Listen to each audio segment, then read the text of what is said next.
Estamos con Eduardo Sacheri, autor argentino. Vamos a hablar sobre su última novela, Nosotros dos en la tormenta.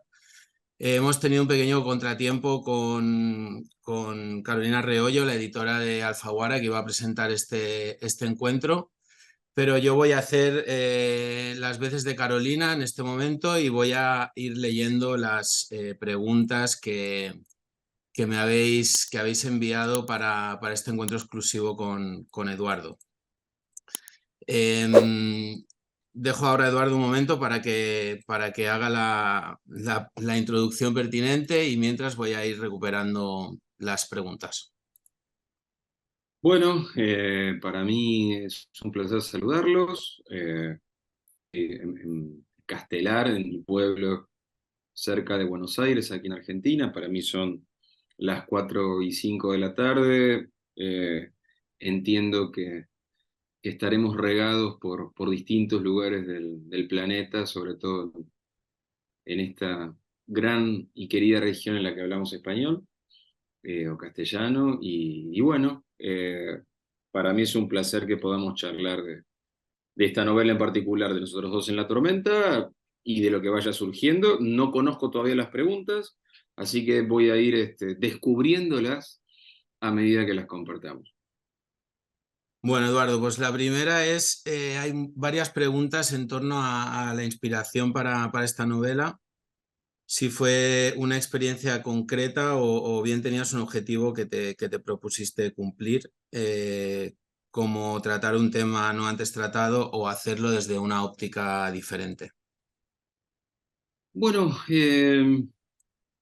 yo creo que en general lo que me pasa con la escritura y esta cuestión de la inspiración o de la motivación es que suelen concurrir varias cosas, suelen juntarse cosas diferentes. En general alguna cosa más personal, más autobiográfica, más sentimental, con alguna cosa más reflexiva o más racional. Desde el punto de vista racional, suelen atraerme los temas que por algún motivo son incómodos. Y la cuestión de la violencia política en mi país, sobre todo, o aclaro, la violencia política anterior a la dictadura militar, que se inició en Argentina en 1976, es un tema incómodo y bastante relegado. Hago esa aclaración porque la dictadura militar, y por motivos muy razonables y muy evidentes, ha sido, al contrario, motivo de un montón de, de obras literarias y de películas y de obras de teatro, bueno, eh, pero la etapa anterior no, y eso lo vuelve atractivo para mí, indagar al respecto y ver por qué no. Y desde el punto de vista más personal, si se han topado ya con la novela o si la tienen por ahí, eh, verán que está dedicada a mi padre y particularmente a la única vez que vi llorar a mi padre. Y ese llanto de mi padre, cuando yo tenía 7 años, tiene que ver con un hecho de violencia muy similar, muy parecido a esa atmósfera que se recorre en la película, como en la película, en la novela. Como yo perdí a mi padre muy pocos años después de esto, es una de esas tantas cosas que no llegué a conversar con él. Entonces, en la motivación para escribir la novela también está esta cosa, como les decía, más sentimental, más personal, de dialogar con él de algún modo sobre esto que no pudimos conversar. Eduardo, creo que he conseguido tener a Carolina aquí, entonces mi papel ha sido breve. Voy a, Aquí estoy. Agradecido. yo me quedo en mi ansiado segundo plano. Os dejo en la conversación. O si no, nos retiramos los dos y la dejamos sola a Carolina. Creo que sería una venganza interesante. Pero bueno, Mira, que me ha costado un montón hasta que lo he conseguido. Bueno, hola Eduardo y hola a todos. Bueno, retomo retomo las preguntas que había empezado a decirte Pablo. Mira, te preguntaban también que teniendo en cuenta de que es una novela en la que el contexto histórico es muy importante, ellos están muy interesados en saber cuánto tiempo te llevó la investigación y cómo fue esa investigación que hiciste para escribir la novela, ¿no? Si te basaste en libros y en lo que tú conocías o también en testimonios y entrevistas. Bueno, es cierto que, digamos, no todos los libros, no todas las novelas te exigen el mismo nivel de investigación, porque a veces tu propia experiencia personal, tus propios recuerdos, tus propios ámbitos de, de haberte desenvuelto en ellos a lo largo de la vida, te preparan mejor o ya te dan como un background a partir del cual trabajar. Esta novela, en cambio, sí me exigió mucho trabajo de investigación. Bueno, como yo soy licenciado en historia, hay, diría, como un contexto general que, que sí lo conozco de haberlo estudiado. Ahora, las organizaciones armadas revolucionarias que actuaron en mi país en los años 70, eso es un tema mucho más específico. Y eso sí me exigió lecturas y entrevistas. Las dos cosas. Lecturas, yo decía, contestando con Pablo la primera pregunta, que no es un tema, el de las organizaciones armadas, muy trabajado por la ficción en mi país, pero sí es un tema muy trabajado académicamente. Entonces hay muchísimos textos académicos producidos por investigadores en la universidad que se han dedicado básicamente a Montoneros, que fue una de esas organizaciones, o al Ejército Revolucionario del Pueblo, o ERP, que fue la otra. Y entonces estuve leyendo, te diría, un buen par de años, mientras hacía otras cosas, o sea, algunos de los libros anteriores que publiqué. Y también tuve entrevistas tanto con ex militantes de estas organizaciones como con eh, familiares o víctimas de sus acciones violentas. Pues me parecía importante tratar de reconstruir esa pequeña escala de la experiencia personal, porque ahí apuntaba la novela, no a la gran narrativa de los líderes, la cuestión programática, ideológica, sino la vida cotidiana de quienes ejercieron esta violencia revolucionaria y quienes la padecieron. Entonces te diría, Carolina, que tanto estudio académico como entrevistas cara a cara con ¿Y, gente en, involucrada. ¿Y encontraste reticencias a la hora de hablar con exmilitantes o incluso con víctimas y familiares de víctimas? Porque sabes que hay como dos posiciones respecto al pasado reciente normalmente, y eso creo que es muy común y común a todos los países, ¿no? Los que creen que hay que hablar, hay que sacarlo y hay que eso, y hay que hablar sobre ello para resolverlo, y los que prefieren como echar tierra para no para seguir adelante. Mm. Uh, Mira, en general encontré reticencias hasta que nos poníamos a conversar y sobre todo, ¿cómo decirte? Podía poner de manifiesto que mis intenciones eran honradas. Así, ni más ni menos, lo digo, en el sentido de que no había una voluntad ni de romantizar el pasado, ni de idealizarlo, ni de demonizarlo, sino tratar de explorarlo y entenderlo. De una manera diferente a la que uno hace en historia, cuando digo historia me refiero a la ciencia histórica, no es la misma indagación la que hace la literatura que la que hace la historia, pero puede compartir con la historia la honestidad en la aproximación, esto de no ir a construir ni una versión um, esto, romántica, ni una versión prejuiciosa ni desde lo positivo ni desde lo negativo. Y cuando la conversación fluía y mis preguntas y mis indagaciones demostraban para dónde iba la cosa, los diálogos eran posibles. Comparto eso que decís, Carolina, de que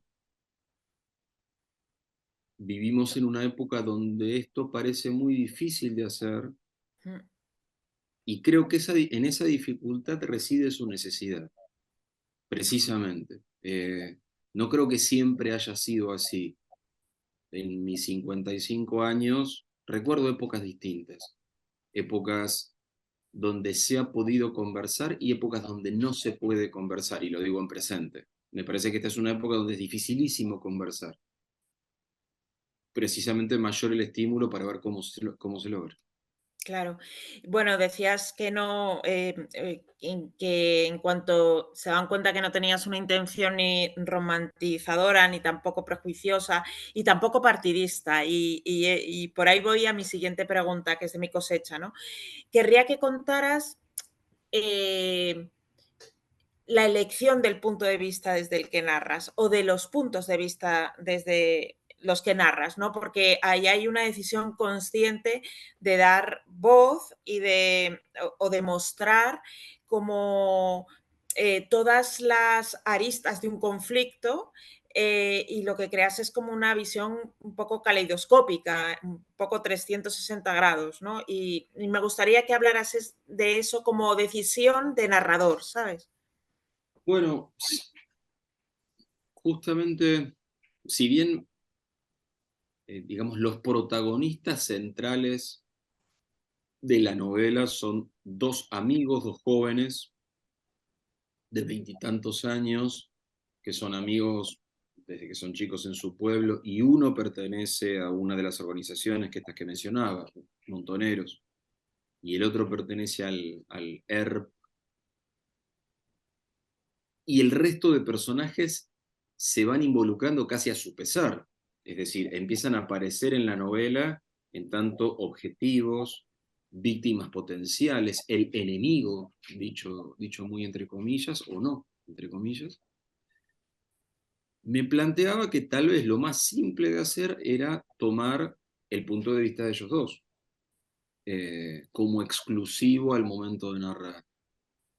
Ahora, el problema de los puntos de vista únicos en la narrativa es que me parece que los seres humanos somos empáticos en general y tendemos a ser empáticos con el punto de vista que se nos da.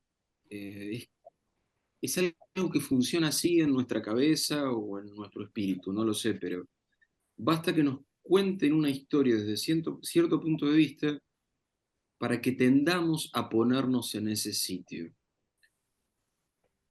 Y yo no quería que la novela fuera eso, esta novela fuera eso, sino que no quería que fuera aleccionadora, ni que hubiera una moraleja, ni que se viera como que levantaba determinada bandera, o atentaba o atacaba a tal bandera. Entonces, si en la novela hay 10 o 12 personajes importantes en uno u otro momento, la idea es que el punto de vista va cambiando todo el tiempo. Los capítulos son muy breves y cada capítulo está contado desde un punto de vista casi como de manera rotativa. Porque la idea es que cada lector entre y salga de la novela desde su propia manera de pensar, desde su propia manera de sentir, desde su propia posición ideológica, existencial, etc. No quería yo indicar a los lectores, estos son los buenos, estos son los malos, esta es la posición moral adecuada, esta es la posición moral inadecuada. Que no es que yo no la tenga. Digamos, yo tengo mis antipatías y mis simpatías y mis preferencias y mis distancias, pero no quería imponérselas al lector. Por eso la idea es que la novela, o sea, me la imaginé siempre de ese modo, Carolina, como una especie de dispositivo con diversas entradas y diversas salidas. Y la multiplicidad de puntos de vista me ayudan a eso, para que cada quien entre y salga como quiera, sintiéndose interpelado en el mejor de los casos por donde lo desee. Mira, hay una pregunta que manda una compatriota tuya, que se llama Agustina, y dice: 1975 fue un año tormentoso de los muchos que hubo en Argentina. En otras novelas tuyas, ese contexto histórico es más un marco en el que sitúas una trama, pero en esta, en lugar de narrar acontecimientos conocidos, los hechos históricos, digamos, con mayúscula, pones la lupa sobre algo más pequeño, ¿no? Y narras como desde dentro las vivencias, tú lo decías antes, diarias y propias de las células de los dos grupos, ¿no? Y ella te pregunta si hay alguna explicación para haber abordado la historia de ese año desde lo pequeño y no desde lo grande, desde la historia con minúscula y no desde la historia con mayúscula. Y si es porque pensabas que así era una historia más universalizable, o si es por alguna otra razón. Yo sospecho que la razón es que me sale así. Pero en general, eh, me pasan dos cosas. Primero, que me suele interesar la gente pequeñita, como cualquiera de nosotros. Me resulta, a mí la historia me interesa muchísimo, por algo estudié eso en la universidad. Pero para mí la historia nos sucede a todos. No le sucede a los grandes líderes, los grandes personajes, esas personas globalmente conocidas, poderosas o riquísimas. No, creo que nos sucede a todos. Y al mismo tiempo, trabajar sobre esas personas históricamente conocidas, siento que me limitaría en mi libertad creativa, en mi libertad narrativa, porque, suponete, yo podría haber introducido como personaje en esta novela a Isabel Perón, la presidenta constitucional de ese periodo, que es la viuda del general Perón, o sea, ambos son electos como presidente y vicepresidente, muere Perón, queda Isabel Perón a cargo hasta que la derriba el golpe militar del 76. Ahora, si yo le atribuyo determinadas conductas, determinadas palabras, siento, no sé, es un prurito mío, que estoy falseando, yo no tengo ni idea qué pensaba, qué decía en la intimidad, o en todo caso, creo que requeriría toda otra investigación para darle solidez a mi novela. Crear pequeños personajes ficticios, aunque operen sobre el telón de fondo de la gran historia, me da esa libertad. Eh, eh, Siento que funciona mejor y que no corro el riesgo de falsear a personas de verdad. Mira, relacionado con esto, te preguntan si todo lo que narras en esta novela es ficción o si también has metido algún hecho real y en particular si narras y si lo quieres contar, algún hecho que ocurriera en tu familia, si es así y tal. Y luego te preguntan si tú mismo fuiste un revolucionario y no me contestes que sí, porque sabré que estás fabulando, porque habría sido el revolucionario más joven de la historia. Bueno, sí, yo en esa época, en el 75, tenía 7 años, de modo que no.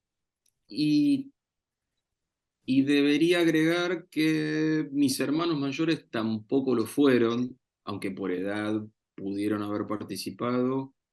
Mi familia era una familia en la que la política interesaba mucho, y se hablaba mucho y se conversaba, y eso creo que nutrió mucho mi niñez y mi interés sociohistórico, pero desde una actitud mucho menos extrema que la de estos jóvenes revolucionarios.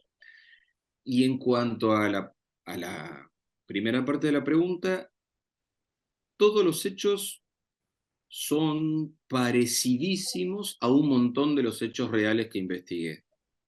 Ninguno es estrictamente real. Ahora son todos muy similares a un sinnúmero de hechos que se produjeron. Por esto que decía, ¿cómo decirte? Me interesa que cualquiera que haya vivido esa época desde un rol protagónico de revolucionarios o de víctimas, pueda sentir la veracidad potencial de esa historia, que no sienta que es una caricatura, pero al mismo tiempo desde la libertad de ninguno de esos personajes es real. Por supuesto que en digamos, esos parentescos entre lo que yo escribo en la novela y los hechos de la realidad, hay similitudes muy próximas y puede ser que alguna tenga hasta ese parentesco con la propia historia de mi familia, pero precisamente por una cuestión de respeto por los miembros de mi familia, nunca soy más específico. Pero si estuvieron desde el principio de nuestra conversación, cuando hablé de los motores que me llevaron a escribir esta historia y hablé de mi padre, bueno, ahí hablo un poquito de esto. Mira, sobre los personajes hay varias preguntas, pero también están hablando por el chat y parece ser que hay muchos participantes que son, igual que yo, muy fans de uno de los personajes de la novela, que yo ya te lo he Yo contado, a ver. ya sabes cuál es, que es el padre, ese padre maravilloso. Y dicen que es el mejor personaje y que su voz es completamente impresionante. Bueno, es un personaje que a mí me cae muy bien también, compartimos. Eh, Me alegro de que compartamos eso, porque a veces suceden otras cosas, digo, a veces uno como autor tiene sus preferencias o sus debilidades y el gusto de los lectores va por otro lado. Eh, a mí me gusta, digamos, ese padre está construido también desde una cuestión o a partir de una interrogación de la artesanía de la escritura y de una cuestión absolutamente autobiográfica y sentimental. Desde la artesanía de la escritura es muy frecuente cuando se hacen evocaciones de esa violencia política revolucionaria, que se tienda, bueno, en realidad estamos hablando de esos revolucionarios, hoy tienen, los sobrevivientes tienen 70 años o más. Por lo tanto, la generación de sus padres ya no está. Pero mientras estaba, las muy pocas voces que se solían escuchar solían respaldar eh, con enjundia esas luchas revolucionarias. Es decir, aparecían padres y madres como tanto de revolucionarios sobrevivientes y sobre todo de revolucionarios luego desaparecidos en la dictadura, digo, esos padres como compartiendo esas ideas, fomentando esos sueños, acompañando esas luchas.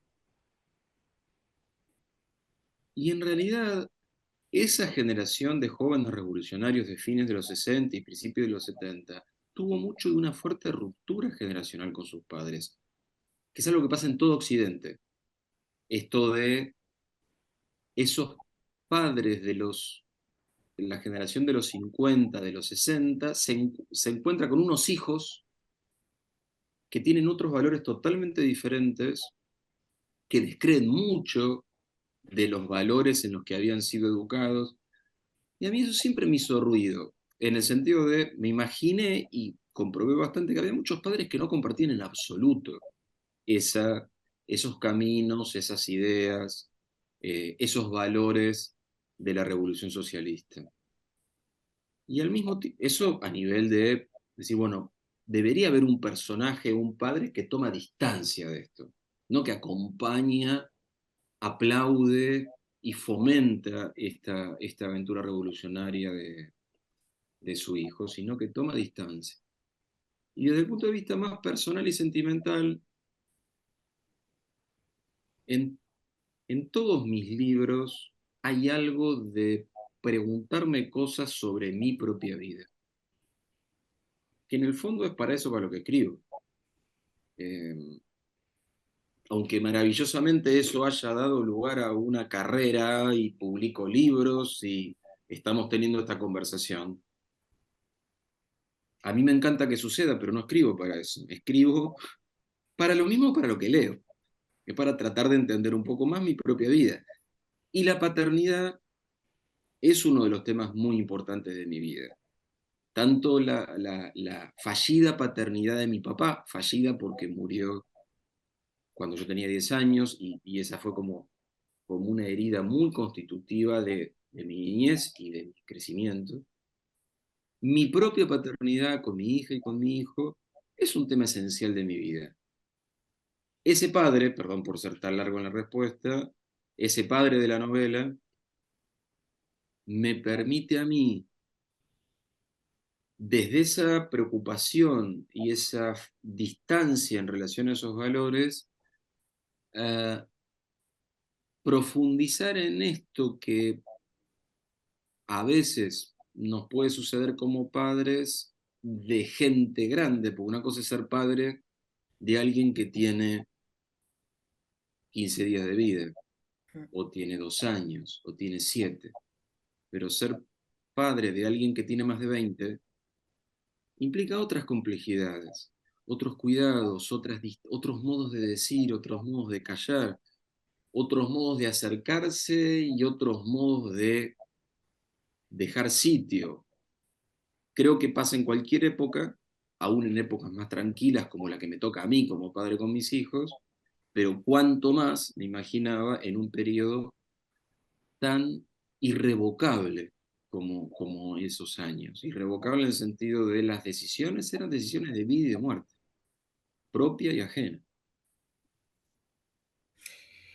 En realidad, yo cuando leí la novela pensé que sí, que es una novela sobre esos dos jóvenes que pertenecen a dos movimientos revolucionarios y que intentan llevar o que quieren llevar sus ideales hasta las últimas consecuencias, aunque con eso provoquen el horror.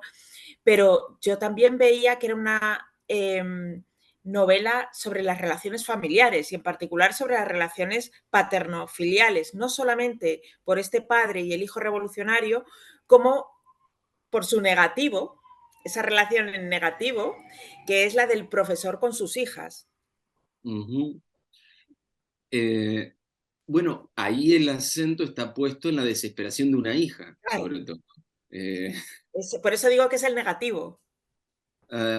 Bueno, que también nos pasa, Sí. digo, en un punto, cuando nuestros padres envejecen, nos tocan emociones y decisiones y preocupaciones de cuidado, vigilancia, amonestación, que son nuevas para nosotros como hijos. Y lo que le pasa a la hija de Mendiberri es esto, o sea, es mucho más consciente de los riesgos que está cometiendo, en los que está incurriendo su padre. Y sí, se parece en Carolina al papá de Ernesto en esto de te quiero, te cuido y tengo miedo de perderte. Y tu estupidez, desde mi perspectiva, te pone en peligro. Y eso con cualquier persona que queramos, con un familiar, con un amigo, con una pareja, con quien sea, es una fuente de angustia interminable. La gente que queremos es cuando se pone en peligro, o nosotros pensamos que se pone en peligro, no creo que haya nada que nos quite más el sueño. Sí. Mira, sobre los personajes, para continuar con ellos, te preguntan también si te costó mucho darles vida y hacerlos creíbles, ¿no? Y también están interesados en saber cómo construyes los personajes, ¿no? Porque tus novelas son historias, cuentan historias en las que están sustentadas por personajes absolutamente creíbles, con una personalidad propia. Eres un gran creador de personajes, ¿no? Entonces, en ese sentido, querrían saber eso, cómo haces para construirlos, si te basas en personas que conoces, en rasgos de personas que conoces, si los tienes muy definidos desde el principio o se van definiendo a medida que avanza la obra. Mira, en general, mi manera de trabajar es muy estructural. No todos trabajamos del mismo modo.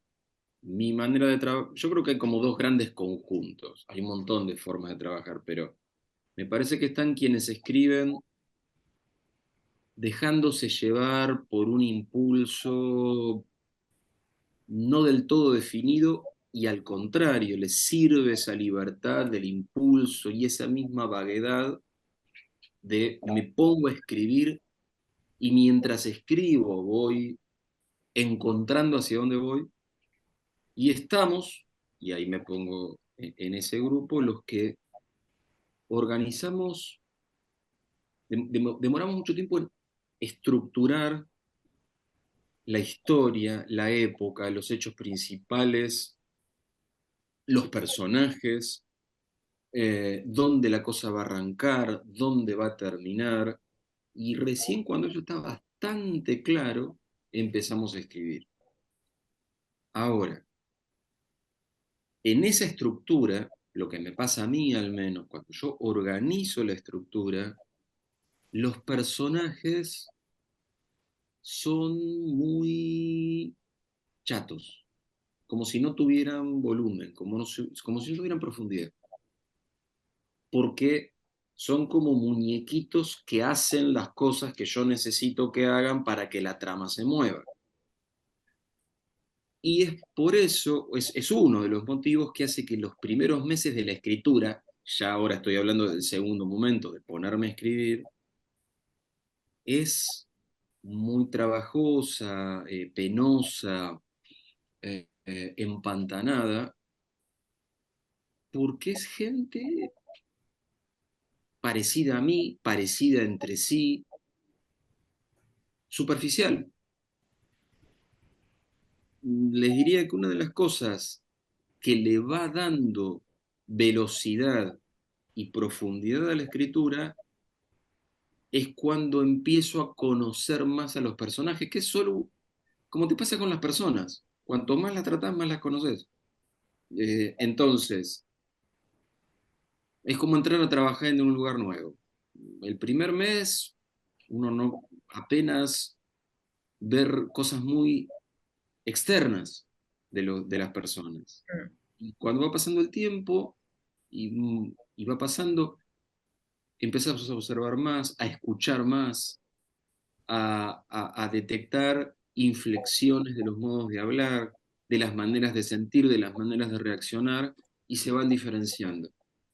Seguro que están llenos de cosas de gente que conozco y de mí mismo, porque esa es otra de las cosas que me gustan en las novelas, regar en los personajes, en distintos personajes, cosas mías. Es otro modo de verlas sobre mí. Uh, pero, pero eso es como la última parte. Al final del libro, yo siento que estoy trabajando con personas. Es la parte más divertida, es la parte más de sentirte como un chico jugando. Jugando un juego. ¿Qué es lo que hacemos cuando leemos? Cuando leemos un libro que nos gusta. Totalmente. Uno siente que eso está pasando. Bueno, cuando escribís y los personajes llegan a ese nivel de, no sé si la palabra es solidez, pero creo que me entiendan, es cuando más te divertís. Lástima que justo la última parte. Te prometo que la siguiente pregunta no la he hecho yo, aunque te puede parecer que sí. ¿Cómo fue recibida esta historia en España y cómo fue la experiencia de presentarla en Madrid? Y ahora yo añadiría, como ya has viajado por otros países de Latinoamérica, ya has hablado con lectores de otros países de Latinoamérica, más allá de Argentina, y te has encontrado con lectores que vienen de realidades distintas, pues me parece interesante saber qué similitudes y qué diferencias has encontrado en la recepción de la novela en los distintos países, cómo la han leído los lectores de los distintos países, ¿no?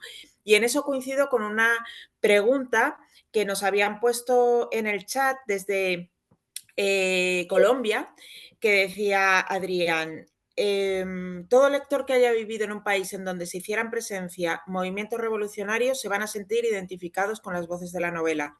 La novela la imaginé todo el tiempo como si hubiese ocurrido en mi ciudad, Barrancabermeja, Colombia. Bueno, eso te diría, Carolina, que es lo que más me asombra, no solo con esta novela, sino en general. Tengo la fortuna de que desde hace ya más de 10 años mis libros salen de mi país. Cuando empezaron a salir, mi primera impresión o mi primer pensamiento fue, nadie va a entender nada.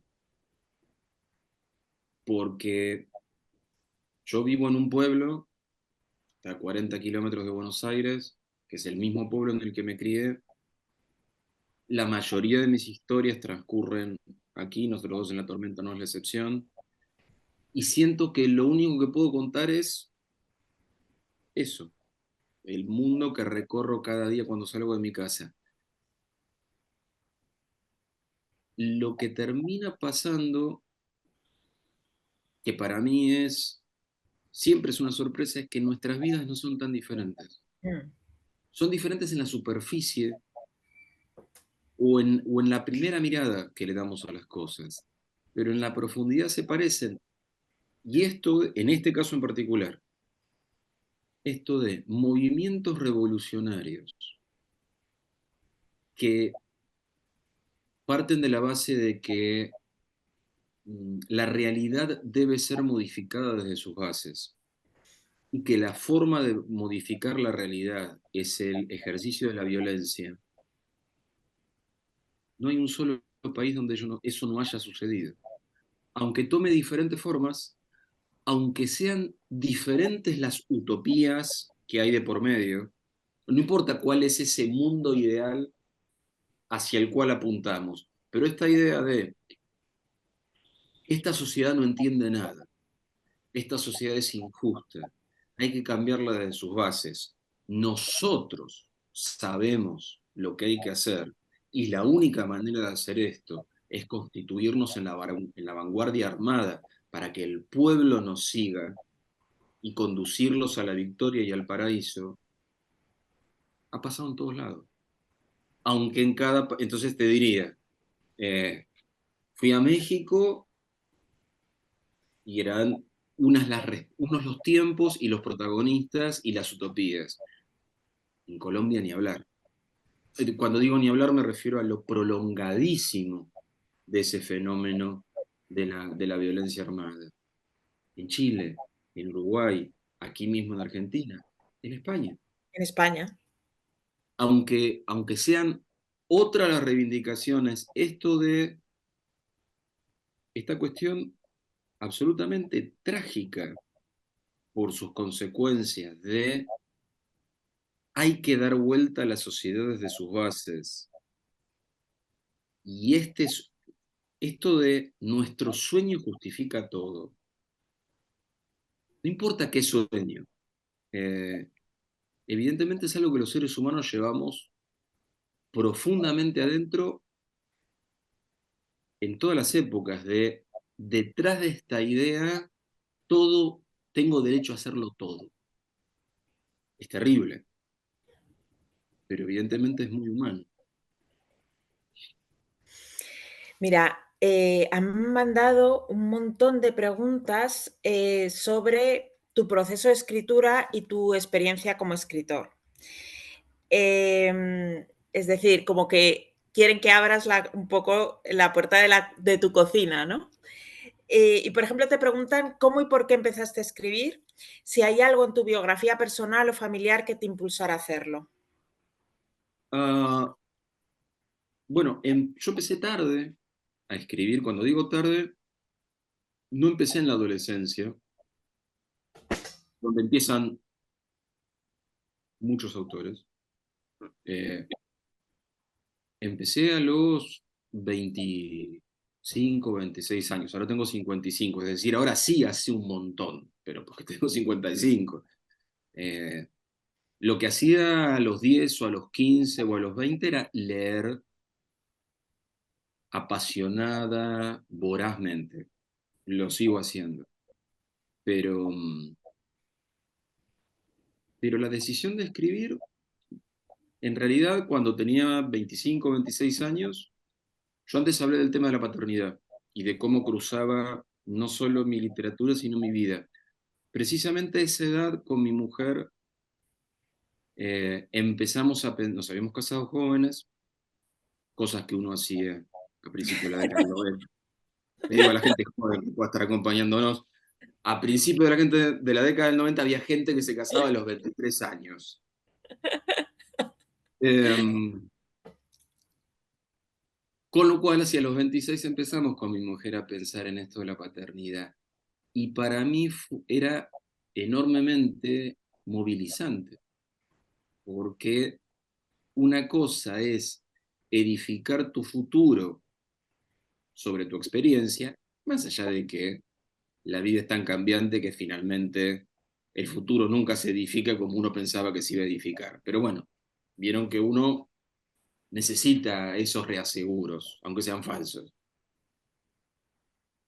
Pero claro, yo deseaba ser padre, pero había perdido al mío a los 10.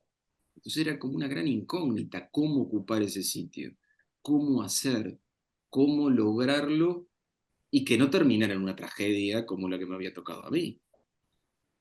La manera que encontré fue ponerme a escribir ficción, cuentos, que no hablaban de esto, no hablaban directamente de esto. Y esa es un poco la respuesta general que yo puedo dar. ¿Por qué escribo?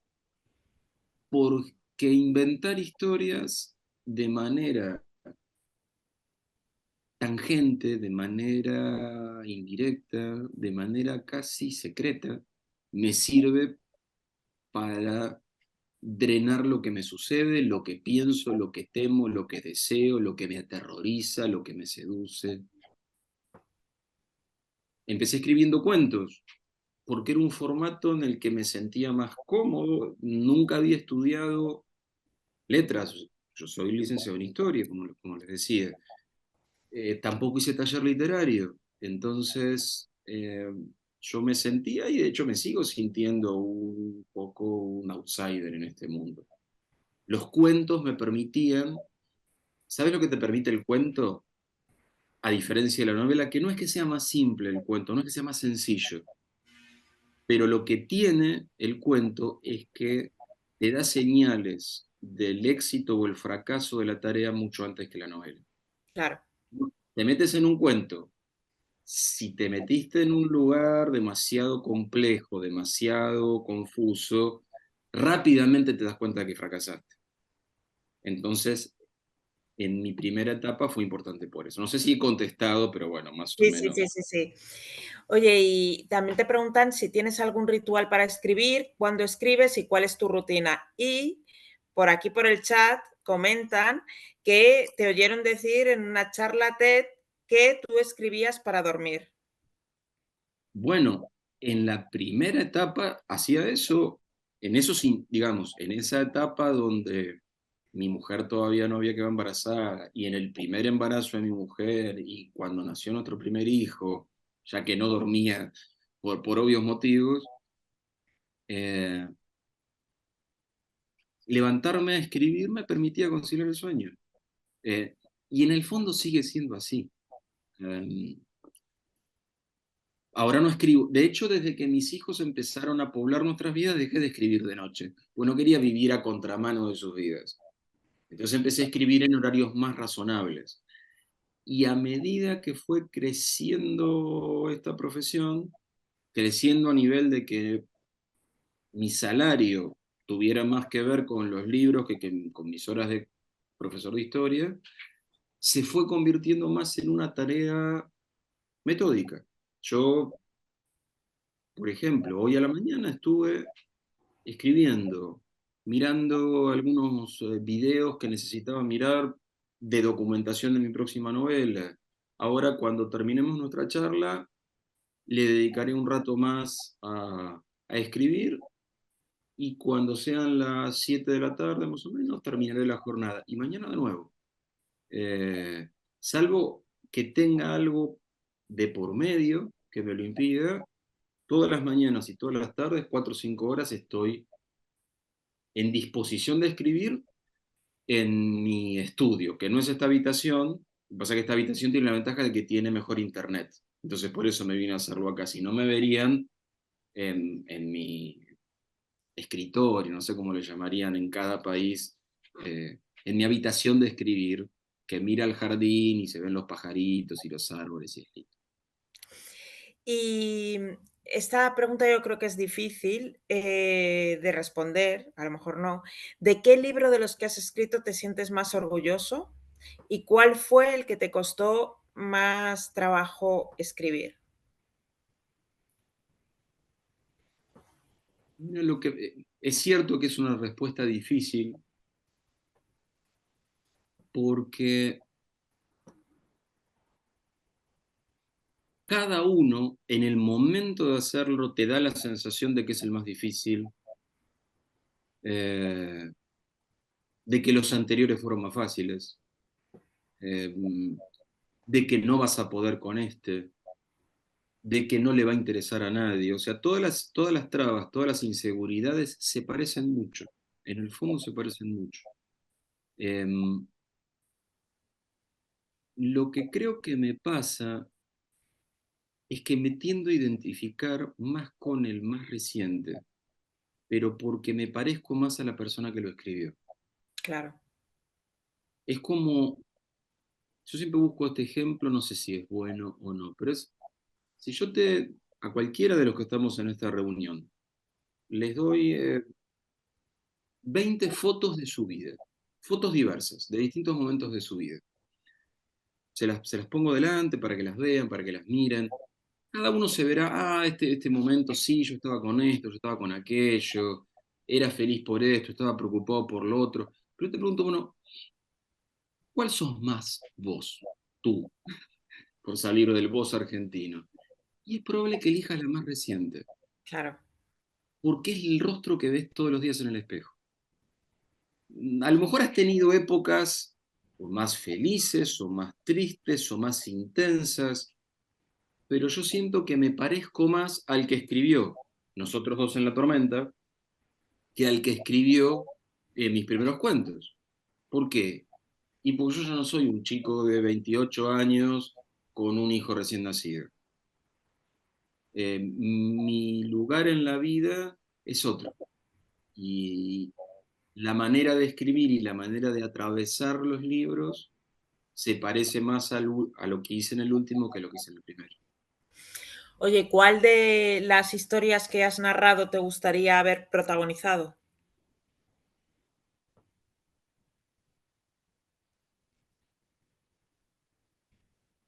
Ah,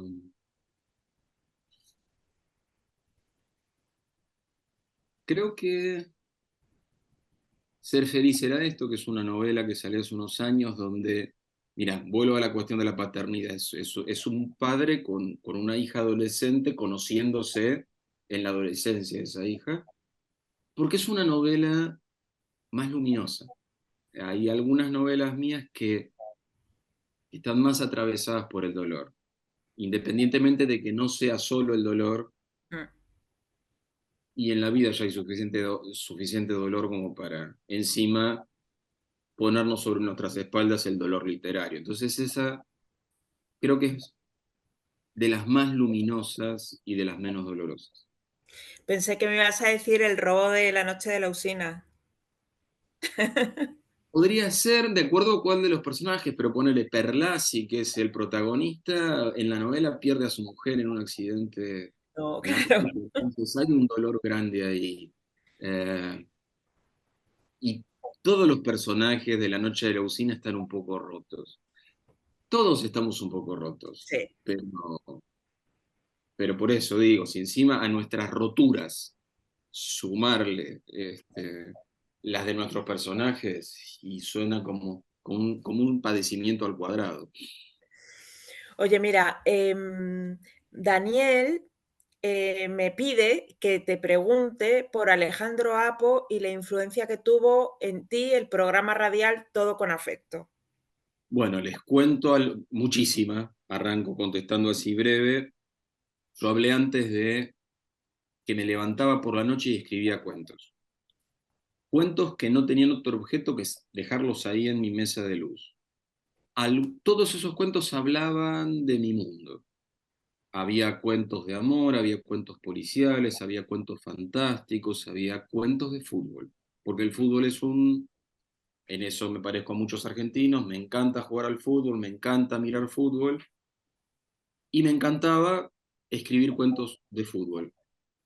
En la Argentina de 1995-1996 había una radio, Radio Continental, una radio muy escuchada, imagínense, como esas radios escuchadísimas de cualquiera de sus países, que los sábados a la tarde, es decir, un horario tranquilo, tenía un programa con este conductor, Alejandro Apo, que buscaba unir el fútbol con el cine, con la música, con la literatura. Y leía cuentos de fútbol, que había muy pocos. Mi mujer, mis amigos me insistieron y me convencieron de que le llevara un par de cuentos a la radio, cuentos que estaban impresos en la computadora, digamos, por la impresora de mi casa, no estaban publicados.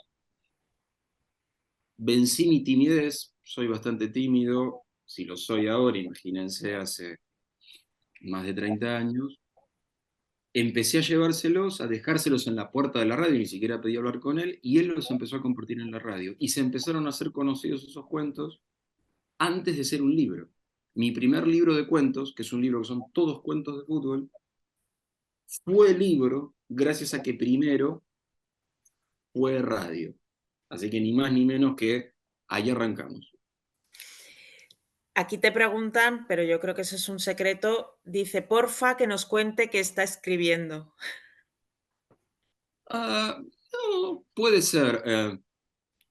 Como esta novela, Nosotros dos en la tormenta, ancla en un momento conflictivo, tenso, difícil, incómodo de la Argentina, he decidido que mi siguiente novela ancla en otro momento difícil, incómodo, trágico, que todavía nos cuesta digerir, que es 1982 y la Guerra de Malvinas.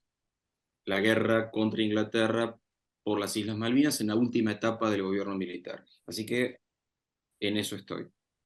No tengo Buenísimo. problema, estoy en medio De la de ese investigación. de armarlo. Está dificilísimo, pero bueno, hay que trabajar. Te preguntan que si fuéramos a leer a Sakeri por primera vez, ¿qué novela, por dónde tú recomendarías que empezar? Depende si te gusta. Todos los lectores tenemos como ciertas zonas de preferencia. A lo mejor leemos de todo, pero hay cosas que nos gustan más. Entonces, si te gusta una historia con un trasfondo más político, podría ser Nosotros dos en la tormenta. Si te gusta una cosa más vinculada con el suspenso o el crimen o algo por el estilo, podría ser La pregunta barra El secreto de sus ojos, que fue la que fue al cine con ese título, o La noche de la usina, que también que fue al cine como La odisea de los Giles, y fueron dos grandes películas. Si te gustan las historias románticas, podría ser Lo mucho que te amé, que creo que es mi novela más, eso, más sentimental. Que es una novela que a mí me encantó escribir. Es una novela absolutamente sentimental, narrada desde la perspectiva de una chica joven entre 1952 y 1966.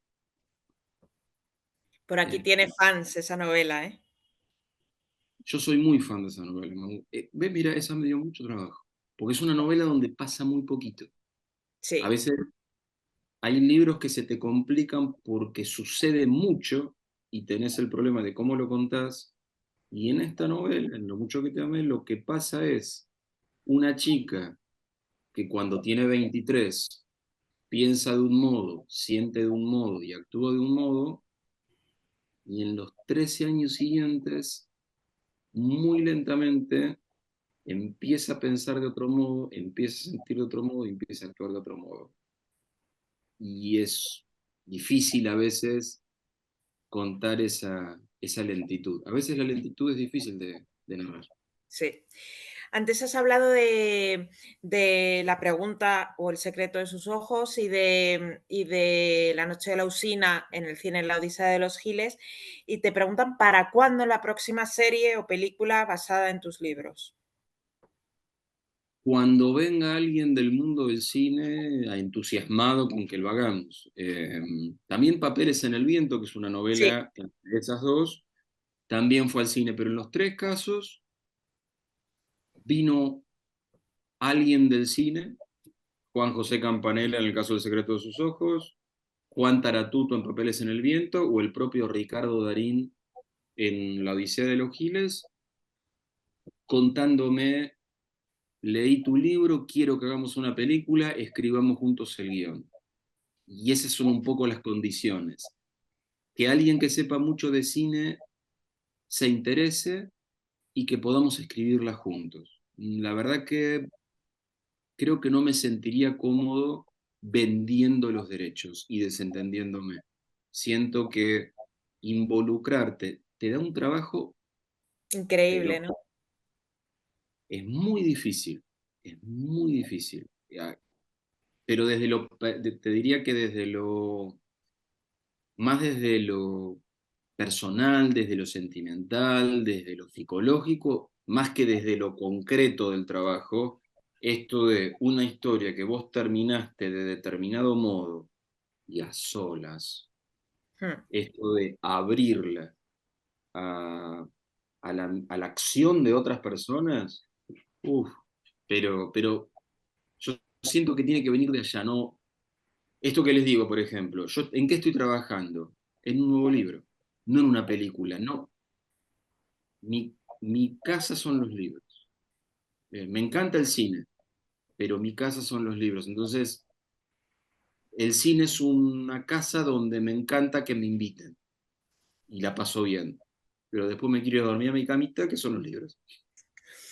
Y ya para terminar, antes hablabas de que desde los 8 o 10 años eres un lector voraz y te piden que recomiendes la lectura de algún libro que te haya gustado especialmente. De de los autores clásicos de mi vida son los cuentos de Julio Cortázar. Aclaro que a mí me gustan mucho más sus cuentos que sus novelas. Yo sé que Rayuela es un tótem, a mí Total. Rayuela no me gusta, me gustan sus cuentos. Borges, Osvaldo Soriano, Ernesto Sábato, son argentinos lo que les estoy diciendo, García Márquez, Vargas Llosa, los nombro porque fueron los de mi adolescencia. Ahora, si les tengo que decir libros recientes que me hayan gustado mucho, recientes que los leí hace poco, ¿eh? Una no es tan reciente, de una mexicana que se llama Fernanda Melchor, Temporada de Huracanes. Ahora Impresionante. sé que hicieron una serie. No tengo ni idea cómo es la serie, pero la novela es espectacular. Impresionante. Pero salió hace 4 o 5 años, ¿no, Carolina? O sea, no Sí, es ayer. sí, sí. Es de hace 4 años, sí. Y uno que recomendé el otro día, estando Sí. contigo allá en Madrid, Un caballero en Moscú, es una novela de un estadounidense que se llama Amor Towles, Towles, Towles. Un caballero en Moscú, que es una novela preciosa que la publicó Salamandra el año pasado, me parece. No, yo creo que hace 2 o 3 Hace, años también. hace más, Sí, sí. corrijo. En Argentina estamos lejos y los libros no llegan. ¿Vieron dónde estamos? Ahora estamos en el confín de Sudamérica, entonces los libros tardan. Como Carolina está en el centro del viejo imperio español, los libros Sí, llegan. Y México, que fue el virreinato por excelencia, claro, capaz que también llegan antes. claro, claro. Pues yo creo que eso es todo. Muchísimas dicen que ¿cuál es el título de Fernanda Melchor? Temporada de huracanes. Temporada de huracanes, una gran, gran novela. Eduardo, muchísimas gracias. Espero que hayas llegado bien a Argentina, que no tengas mucho jet lag. Bueno, claro, Carolina lo dice porque el lunes en la noche regresé desde España a la Argentina, tenemos 4 horas de diferencia. Todavía estoy un poco afectado, Ya. pero no, ha sido un placer, bueno, volvernos a ver contigo, Sí. Carolina, y compartir las preguntas de ustedes. Así que les dejo un abrazo grande. Muchas gracias a todos. Hasta Gracias, cualquier oportunidad. Eduardo. Hablamos, adiós. Chao, chao. Hasta siempre. Chao.